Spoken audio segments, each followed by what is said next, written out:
परतवारी विषय म्हटला तर माहितीचा आणि म्हटलं तर काहीसा अनोळखी. परतवारी अर्थात परतीची वारी. वारकरी आणि वारी हे माहीत नसणारे क्वचितच असतील. आज देशविदेशात आपली वारी परंपरा पोहोचली आहे. याचा आपल्या सर्वांना जाज्वल्य अभिमान आहे. काही दिवसांपूर्वी वारीविषयी अधिक जाणून घेत असताना एक ओळ वाचनात आली आणि मन खूप विचलित झालं. ती ओळ सुधीर महाबळ यांनी त्यांच्या परतवारी पुस्तकात लिहिली आहे. ती अशी की महाबळ म्हणतात, लाखो वारकऱ्यांच्या जयघोषात जाणाऱ्या पालख्या पाहताना जी ऐश्वर्यवारी वाटते तीच परतताना मात्र जेमतेम काही शेकडा वारकऱ्यांच्या साथीनं येताना वैराग्यवारी वाटते. वारीला ग्लॅमर आहे तर परतवारीला ओसरून गेल्यानंतरचं वातावरण. विचारात पडलात ना हे ऐकून? खरंच आषाढीला पोहोचलेली वारी मुक्काम करून गुरुपौर्णिमेला परत यायला निघते. त्यावेळी तिचे कुठे विशेष स्वागत, वारकऱ्यांची व्यवस्थित सोय न होणे अशा अनेक गोष्टींना सामोरे जावे लागते. येतानाचा कालावधी हा कमी असतो आणि मुक्कामाचे टप्पे वेगवेगळे. जाताना जसे पालख्यांचे स्वागत, वारकऱ्यांची सोय केली जाते तशी परतवारीला देखील केली गेली पाहिजे हे देखील तितकेच खरे.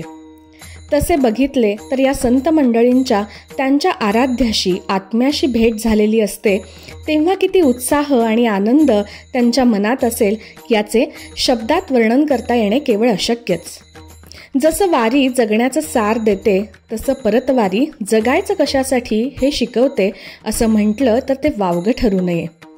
परतवारीचा हा प्रवास आपल्याला अंतर्मुख होऊन स्वतःविषयी विचार करायला लावतो.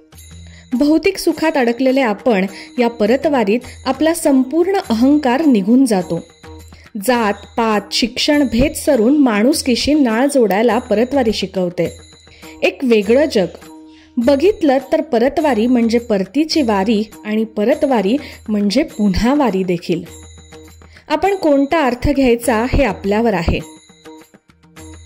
मानवी जीवनाशी वारी, परतवारी हे दोन शब्द कसे जोडले गेले आहेत बघा ना. माणसाचा जन्म होतो आणि त्याच्या आयुष्याची वारी चालू होते आणि मृत्यूशय्येवर असताना परतवारी. ही जन्मवारी चालू झाली की षड्रूप मागे लागतात आणि नको त्या व्याधीत अडकून आपण जन्माला का आलो, आपल्या जगण्याचं सार काय हेच विसरून जातो. न कळतपणे एक अहंकाराचा, षड्रिपूचा, अमाणुसकीचा, जातीचा, शिक्षणाचा, समाजाचा पोशाख चढवला जातो आणि मग सुरू होते जगण्याच्या प्रवासाची स्पर्धा. मग जसजसा हा प्रवास संपण्याच्या मार्गाकडे जाऊ लागतो तसतसं जगण्याचं खरं मर्म उलगडायला लागतं आणि जाणीव होते की अरे काय आपण जन्माला येऊन जे मिळवायचं होतं ते मिळवायचं सोडून भौतिक सुखात अडकलो गेलो.